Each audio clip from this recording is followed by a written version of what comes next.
You are listening to a Clarkesworld Magazine podcast. Happy April Fools!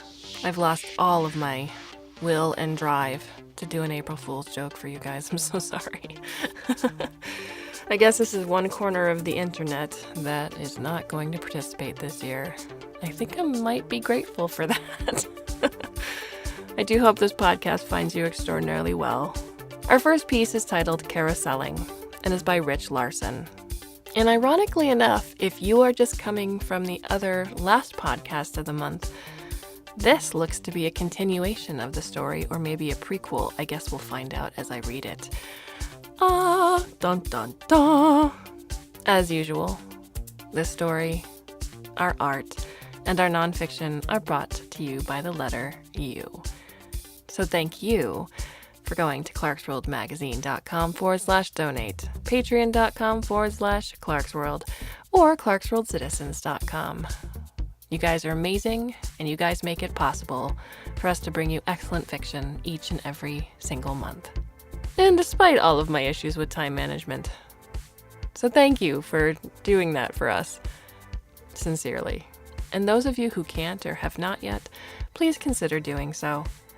Or, if you can, a word of mouth, Twitter, Facebook post, Instagram it. Social media the hell out of this podcast, because that's how we get more listeners.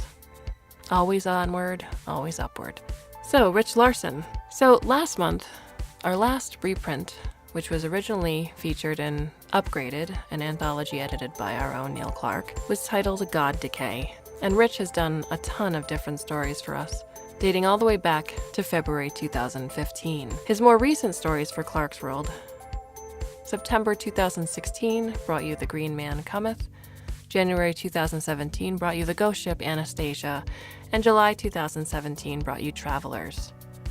Now, Rich Larson was born in Galway, Niger, and has studied in Rhode Island and worked in the south of Spain, and now lives in Ottawa, Canada. His work appears in numerous years' best anthologies and has been translated into Chinese, Vietnamese, Polish, Czech, French, and Italian. His debut novel, Annex, comes out from Orbit Books in July 2018, and his debut collection, Tomorrow Factory, follows in October 2018 from Talos Press. You can find Rich at Tumblr, richwlarson.tumblr.com. So without further ado, my dear listeners, I do hope you can sit back, relax, and let me tell you a story.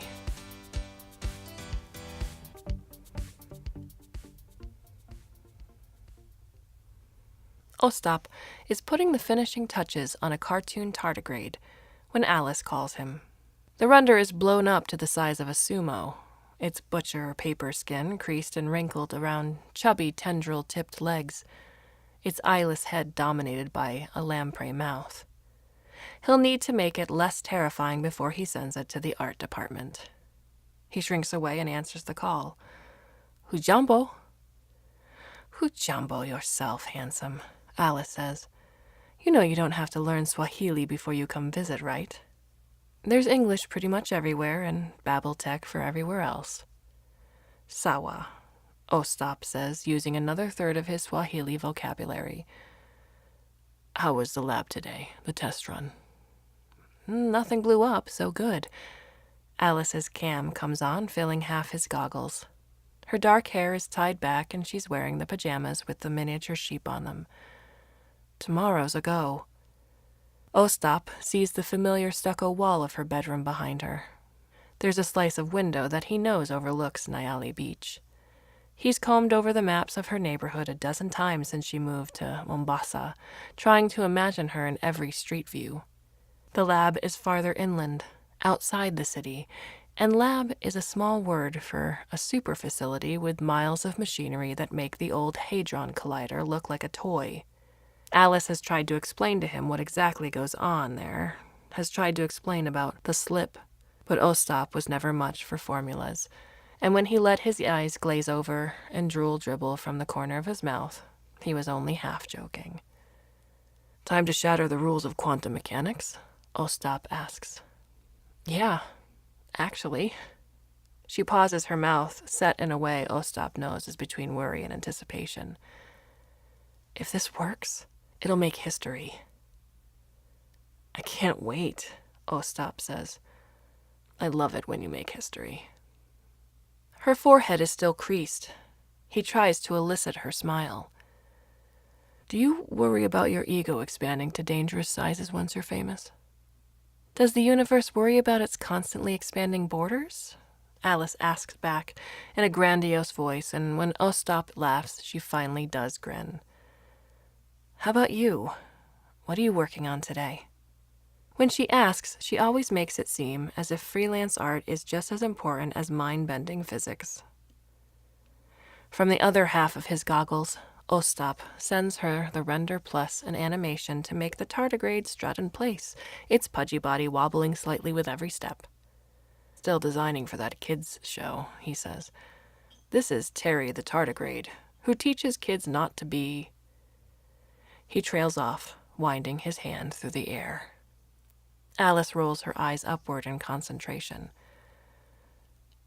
Microscopic? Tardy, Ostap says. Teaches them not to be tardy. I'm helping raise good little meat drones. Alice clicks her tongue. Art school Ostap would be so ashamed. Yes, Ostap agrees. But art school Ostap was sort of a prick.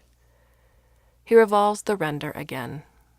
I'm going to change the mouth, make it smilier. It's supposed to look friendly. I thought it was like, be on time or Terry the tardigrade will eat you. I'll change its mouth. Alice laughs, her loud laugh that seems too big for her body, and for a moment Ostap wants to ask her then and there. But it wouldn't be fair, not on the eve of the test. He'll ask her in Mombasa. Dance with me? He says instead. Yes, she says. Yes, definitely. Let me grab the linkware. She disappears off screen and Ostap hears her rummaging. He minimizes her in his goggles and retrieves a padded shirt and gloves from their hook on the wall. The linkware shirt is all smart fabric, kinetic battery, feedback pads and sensors, linked wirelessly to its twin an ocean away. Small blue status lights wink on as he slides it over his head. Gloves next, tickling his palms with phantom pressure.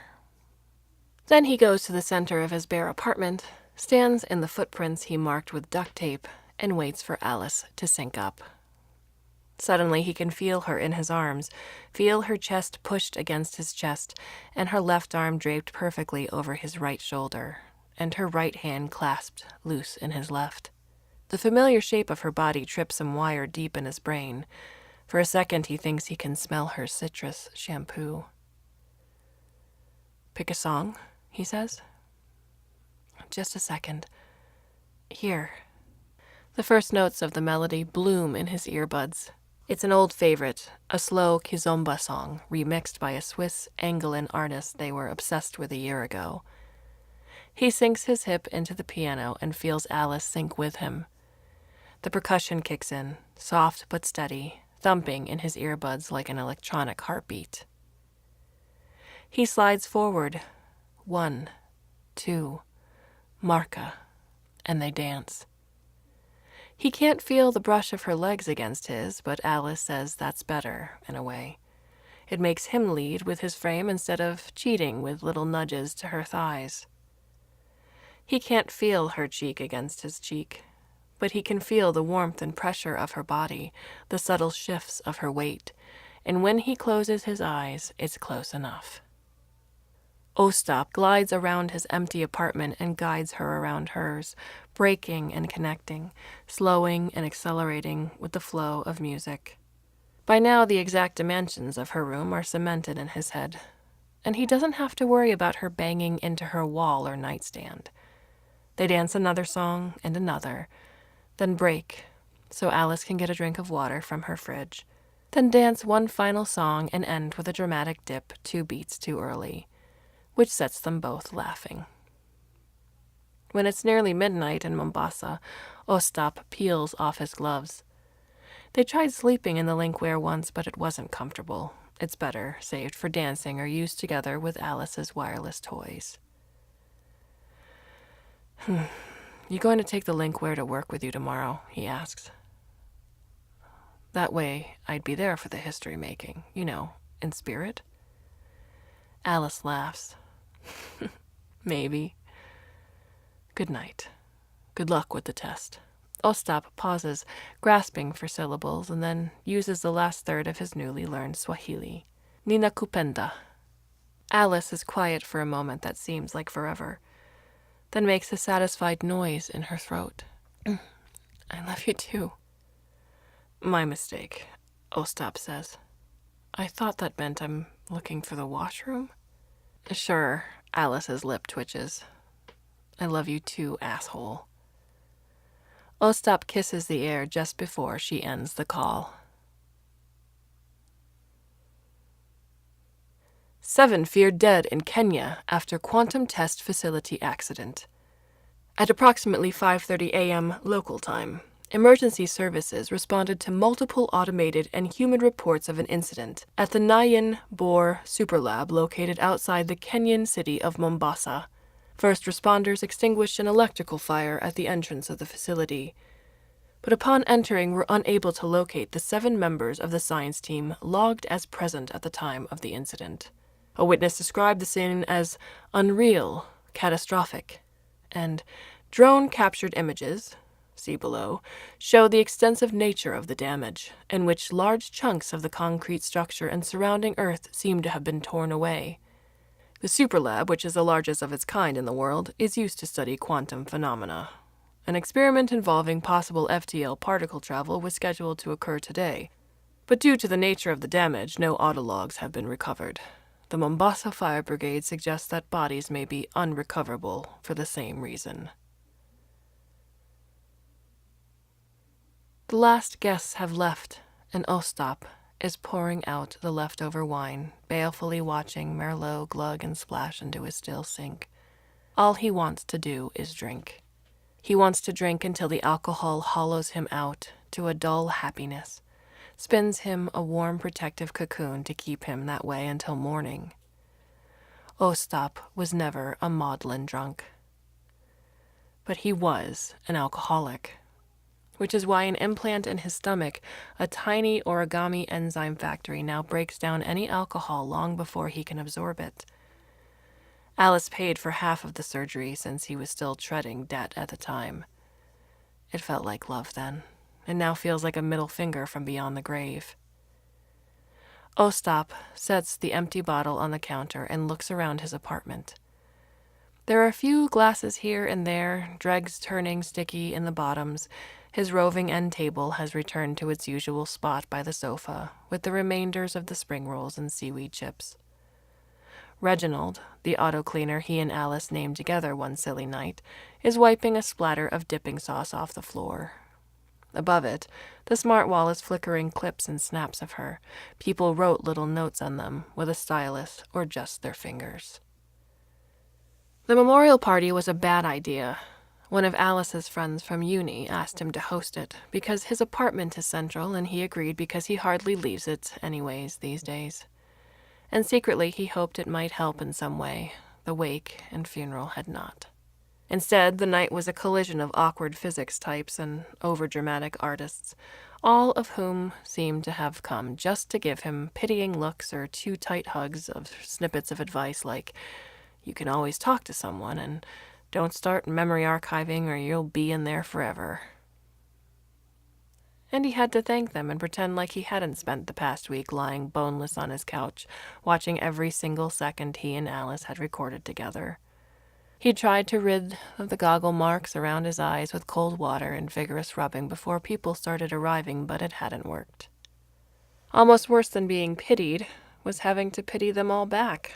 Some of them had known Alice since they were only kids, which made him feel like a strange mixture of sympathy, because they had lost more of her than he had, and jealousy for the same reason. He spent a good chunk of the party hiding in the bathroom, where the tiny knots he had felt in his stomach for weeks knotted themselves even tighter. Now, staring at the wall of notes he agreed to upload somewhere, he wonders if he deserves to be sad at all. Compared to her friends and family who have known her forever, he is an interloper.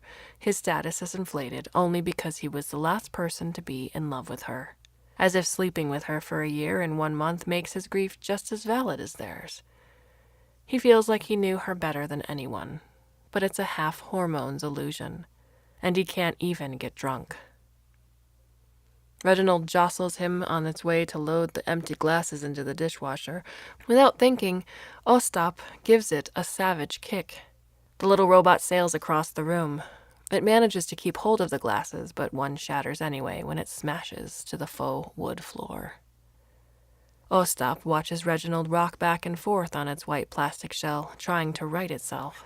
Something about it triggers the tears that have been building up behind his eyes all night. They spill out and down his cheeks, salty hot, as he goes over to crouch beside the auto cleaner. Sorry. He flips it over gently. Sorry. I didn't mean it. He sits cross-legged, patting Reginald on the back as it starts to wolf down the shards of broken glass. He wipes his eyes with the back of his right hand, then wipes his nose with the back of his left. Squints at the smart wall, which is cycling through snaps from Alice's last birthday. They went to an overpriced restaurant on the wharf where all the servers wore cam suits, to be less obtrusive, and spent half the evening thanking thin air. The snap shows Alice grinning, triumphant because they managed to catch one in the background. A server had been rolling down the neck of their cam suit to scratch themselves, placing a tiny sliver of skin beside a levitating drinks tray. From the look on your face, Ostap used to tell her, you'd think it was hard evidence of extraterrestrial life. He slumps down so he's lying on the floor of his apartment. He wants to clear the notes and images away, play music loud enough to swallow the sound of his undignified snuffling, but he can't choke out either command. So he just lies there listening to his own ragged breathing and to Reginald's shuffling feet. Then he hears something else, the soft rustling of smart fabric flexing against itself. He stops crying, stops breathing. Dangling from the hook on his wall, the linkware he hasn't touched for a month is coming online. Ostap gets to his feet. The blue status lights pulse, and he is drawn to them like a moth. He staggers to the wall, suspecting that he is dreaming again. With trembling hands, he lifts the shirt off its hook and pulls it over his head. When the company gathered up all of Alice's things and shipped them back to her parents in Antwerp, the linkware never made it. Ostap knows because he had asked Alice's mother, who said no, nothing like that. Probably some sticky-fingered neighbor made off with it. But there's another possibility. Maybe Alice really did take it with her to the lab on the day things went to hell, as a way for him to almost be there. Ostap puts on the gloves. With his pulse pounding, he goes to the taped footprints in the center of his apartment and closes his eyes. They never recovered her body, any of the bodies. Ostap saw the images, the way whole swaths of earth had been carved up and carried off by some invisible hand. He fantasized for a little while that Alice had only been transported away, which meant she could return. But he thought that was only masochism. The linkware sinks. A familiar body presses against him, and Ostap's heart skips a beat. The proportions are right. The height, the shape. He reminds himself it could be saved data, a glitch, feedback error. He squeezes Alice's hand, and she squeezes back, hard. Ostap, Bender. Ostap enunciates this time. I've got some questions about the Nguyen Boer lab. Dr. Ananobi is on East Africa time. Hopefully she doesn't realize it's the middle of the night where Ostap is calling from. I've given statements already, she says. Use those. Don't call my personal line. Ostap is standing on the tape marks again, still wearing the shirt and gloves. The last whisper of pressure came hours ago, but he doesn't dare remove them. I'm not a reporter. I found the line in Alice's contacts. She was my... Ostap's throat clogs dry. He didn't ask. He'd been planning to ask in Mombasa. Alice Kerensky was my partner. Oh, a pause. I'm sorry for your loss. You worked with her right up until last year, Ostap says. Same project, right? That's right. She told me a little about it. Ostap inhales. About the slip. Some of us call it that, yes. It was the FTL theory about how particles could skip at the right energy levels. Ostap has some of the literature in his left goggle, but he can barely wrestle through the abstract. In his right goggle, he's trawling the conspiracy forums, the ones he swore off, where people think the scientists were taken by aliens or kidnapped by government agents. They would disappear and then reappear farther along the beamline, like they were going into some kind of pocket and coming out again. There's a long pause before Ananobi replies. We don't know what happened to Alice and her team. We have no idea. The instruments were compromised. Half the hardware just gone. There's no precedent for it. It's going to take years to try to sort out what happened, and if we ever do, we'll have local government up our asses about safety measures for, I don't know, for rapture. I think they're in the slip, Ostap blurts. I think they're alive, at least Alice is. I felt her in our linkware. Oh, Ananobi's voice cracks slightly. There's a trauma group for friends and family. I can send you the information. That's not what this is, Ostap says. She took the linkware with her the day it happened. I mean, I think she did. And tonight I felt her squeeze my hand. The amount of energy you need to put a particle in the slip would vaporize human tissue. Pretend I'm not losing my mind, Ostap flexes his fingers in the gloves. What should I do if it happens again? Ananobi sighs. Be ready for it. Try to backtrace the signal. Try to communicate with whoever's on the other end. I'll send you the trauma group info in the meantime. Thanks. When it happens again, Ostap is sprawled on the couch, half submerged in a dream, a caffeine spray still clutched in his hand. Alice's fingers against his chest make him turn his head instinctively, searching for her lips. He doesn't find them. He jerks fully awake and his eyes fly open. Alice's fingers drop away, save one. It feels like her index. Ostap holds perfectly still, hardly breathing, as she draws a circle on his chest. A serpentine curve follows it, and he realizes it. It was an O, not a circle, and now she is finishing the S and starting the T. He waits until his name is complete, until she places the dot of the question mark. Ostap. O-S-T-A-P, question mark. Ostap's hands are shaking. He reaches until he phantom feels Alice's torso, then writes back on her rib cage. Y-E-S. She hugs him, wrapping both arms around him hard and clinging there. Ostap hugs back. The embrace is tight and desperate, and he wants it to never end. She used to cling to him like that after sex sometimes, weaving her legs around him too and swearing she wasn't an octopus, telling him she definitely only had 4 limbs and to disregard any extras he might feel. Right now, Ostap feels nothing but relief, an endorphin wave crushing over him. Alice is alive. He looks over at the screen of his tablet, which is hooked up to the linkware GPS node. According to the trace, Alice's signal is coming from nowhere at all. Cold slithers through his warm. He finally peels an arm free and starts the next message. He gets the R backwards. Hopefully she understands it anyways. WHR. You, ? Then he stays perfectly still, concentrating as her invisible finger traces a reply. Lab. Never left. Getting the linkware through the airport security is nerve-shredding. Extra scans, extra interrogations.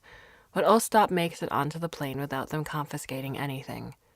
He stows his bag in the overhead, then slides past a white-haired woman to get to his seat. She gives him a curious glance as he loosens the seatbelt to fit it over his padded shirt. The pillow around her neck is so plump she can barely see over the top of it. Is that a comfort vest? She asks. One of those things that hugs you if you start having an anxiety attack. Yes, Ostap says, because that's more or less how he explained it to security. No shame in that, she says. I still get nervous. I've been flying, 50 years? Still get nervous. Well, there's always ginger ale, Ostap says. I think the ginger ale helps. And watching cartoons. He finds Alice's phantom hand, how he's done every few minutes since they established contact, and squeezes. She gives 2 back. He keeps picturing her in the slip. She described it to him in painstaking detail, switching from drawing letters to tapping out Morse code that Ostap needed his goggles to translate. She says she's still in the observation room, or at least somewhere that looks like it, but with some differences. She's only been there for a day at most. Her last memory is unexpected activity on the 3rd beamline. Color is muted, everything a soft, cold blue. Light and motion warp in strange ways, leaving misplaced reflections and lingering blurs. Sometimes she thinks she can see flickers of the other scientists, of Bagley, Shiosa, Zhu, and the rest, moving around the observation room. She can't interact with them. Aside from the linkware, none of her personal electronics work. None of the lab tech works. She can't detect air currents. She's breathing, but she held her breath for just over 7 minutes and showed no ill effects, meaning she might not need to. She is not sure, and this is where Ostap had to stop her and hold her. If she is still alive, in the strictest sense of the word. He told her he would take undead Alice over dead Alice any day, and that Dr. Ananobi would figure out a way to get her out. Been to Kenya before? The white-haired woman asks. I'm visiting my son. He's on the coast. I haven't, Ostap says. I've been planning it for a long time, though. He pauses. Hunjambo. Oh, you're going to blow them away. Where are the cartoons? Ostap helps her scroll through the kids' channels until he finds her, The Almost Adventures of Terry the Tardigrade. Then he puts his earbuds in and settles back in his seat, tapping his finger against Alice's palm. O-M-W.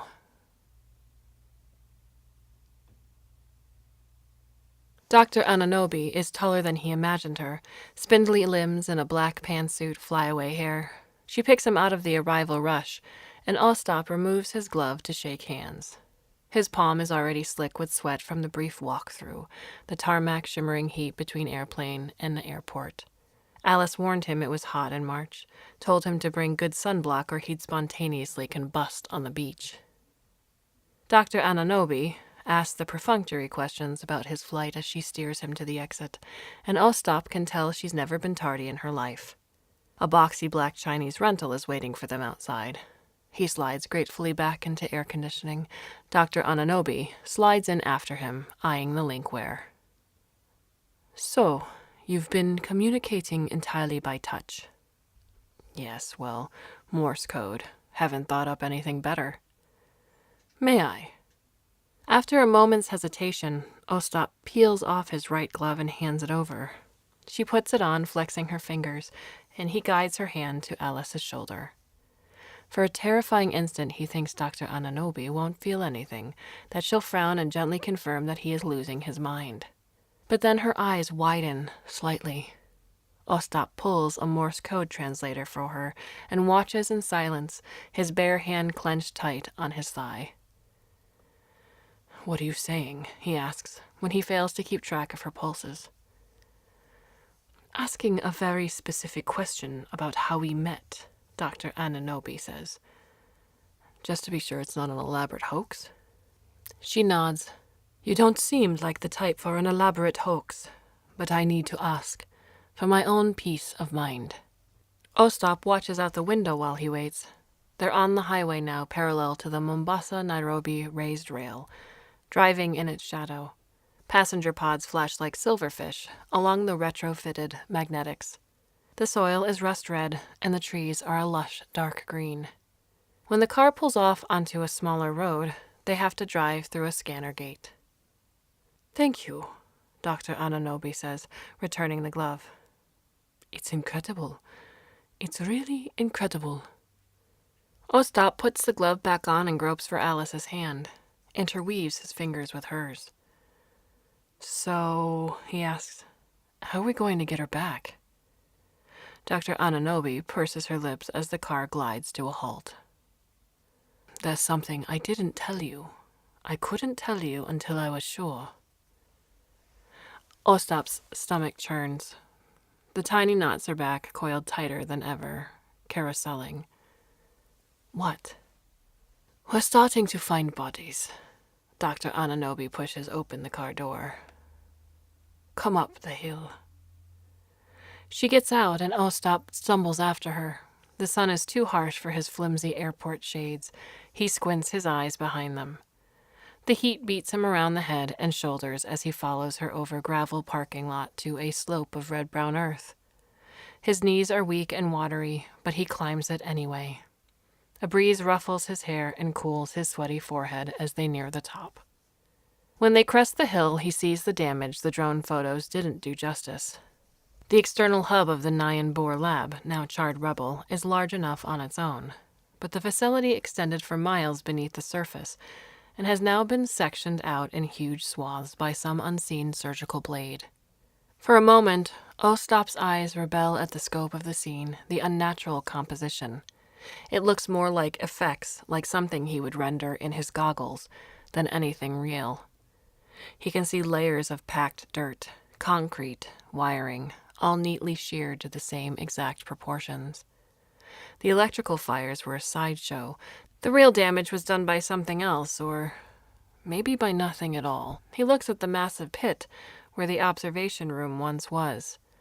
There's an emergency crew down there, reflective jackets gleaming in the sunshine.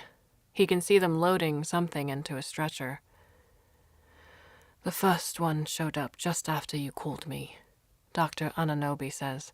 Bits of skeleton and muscle all mixed up with chunks of the floor, with metal and wiring. They scraped enough DNA to identify it as Dr. Simmons. Zhu followed the same way about an hour ago. It's like the slip is spitting them back out, but not intact. Ostap's tongue is too dry to talk. He tries twice before he gets the first word out. We can bring her back safe. Somehow. We're ants, Dr. Ananobi says. She nods her chin at the destruction. We don't understand how this happened. No other facility in the world has the tech to run the test again, not even CERN. And if they tried it might end up even worse. We made a mistake. Ostap sinks to his haunches, spreads one hand in the hot dust for balance. His vision constricts like black rubber.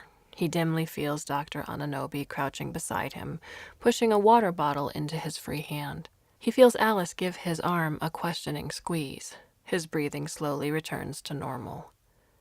I can be the one to tell her, Dr. Ananobi says, with a tremor in her voice. If you want, it can be me. I think she already suspects. Then why would I get to talk to her again? Ostap demands, anger going off in his chest like a flare. He surges to his feet, wobbling only once. If it's for nothing? If there's nothing I can do? For the first time, the Linkware feels like a straitjacket. He wants to rip it away and hurl it off the hill. Alice squeezes his wrist again, tighter now. She knows something is wrong. Dr. Ananobi shakes her head. I'll wait down there, she says, and starts back down the hill. Ostap barely hears her. He paces a tight, frantic circle. He beats his hands against the ground, stops, flinches, wonders if Alice can feel it. He shouts no particular word, and the wind strips it away. Finally, he sinks down to his knees and goes still.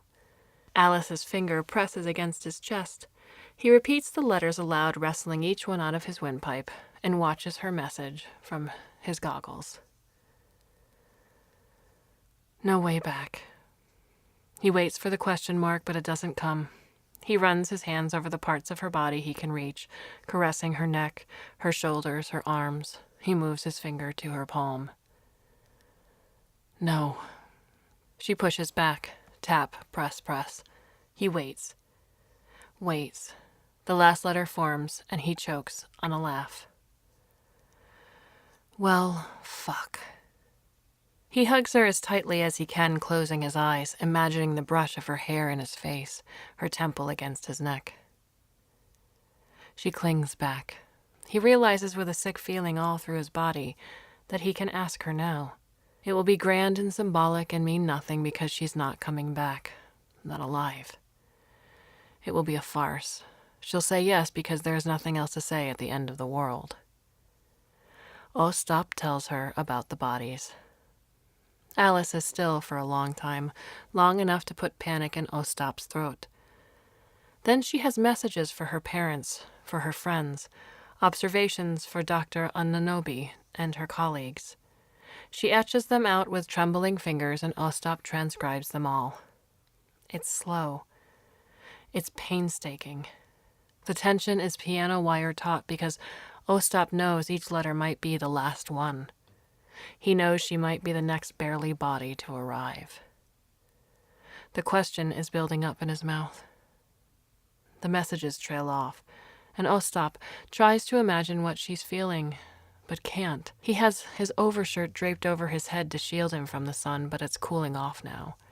The sky is slowly turning red for sunset. Dr. Ananobi is still waiting like a statue beside the car. She is an aunt. Ostap is an aunt. Alice is a particularly good aunt, so he supposes it wouldn't have mattered anyway. Shaking badly, he starts to write. Made history. He waits. Yes. He writes again, heart thumping out of his chest. It's slow, so slow. On each letter he thinks of a dozen other things he could turn it into. We should. She squeezes him so tight he has to stop. He wonders, in a panic, if it's happening. If she's being ripped back out of the slip. Then she finishes the sentence. Mary? This is why he had one more chance to talk to her. For this is one unsullied surge of happiness. He knows it won't last, can't last. But it is, and she is, and they are. He has 100 more things he wants to say, the things he hopes are true, and he loves her more than he's ever loved anyone, that he would follow her into the slip and be ghosts or corpses with her, that he was going to ask her on Nyali Beach under the moonlight. He writes, I do. And she writes, I do too. Then Ostap gets to his feet and presses one last word into her skin. Dance? He feels her chest push against his, her left arm over his right shoulder, her right hand clasped in his left hand. He can almost feel Alice's heartbeat against his own. They dance with no music. 1, 2, Marka. Ostap is sure he would be stepping on her feet, if her feet were there. But it doesn't matter. They glide around the top of the rust-red hill and around the soft blue observation room, in and out of the slip, until the light is gone, and he can't feel any part of her.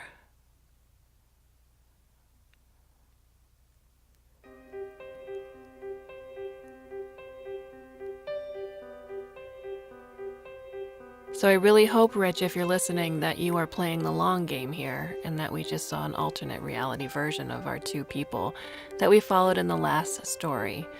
It was his turn to die. It's now hers. So I hope that we can have a happy ending with these two. Please. But those of you who are rooting for a happy ending, just know that in some sort of multiple universe theory here, they do have it. So write it, Rich. Write it! I don't care. Just write it for me, please. Anyway, I thought I had shriveled up into this tiny, uncaring person who just read stories. I haven't cried a while when reading one, and this one obviously made me do so. Leaky, watery eye thing. So I'm not crying. You're crying. Are you crying? It's okay if you are. It's okay if you're not. But damn.